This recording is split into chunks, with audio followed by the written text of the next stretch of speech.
Life insurance is a contract between an individual and an insurance company, in which the individual pays a premium and the insurance company provides a financial benefit in the event of the individual's death.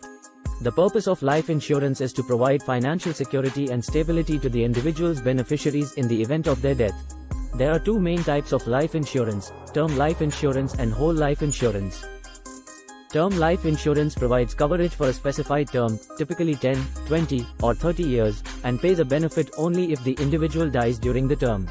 Whole life insurance, also known as permanent life insurance, provides coverage for the individual's entire lifetime and includes an investment component that builds cash value over time. It is important to consider various factors when purchasing life insurance, such as the individual's age, health, and coverage needs, as well as the type and amount of coverage required.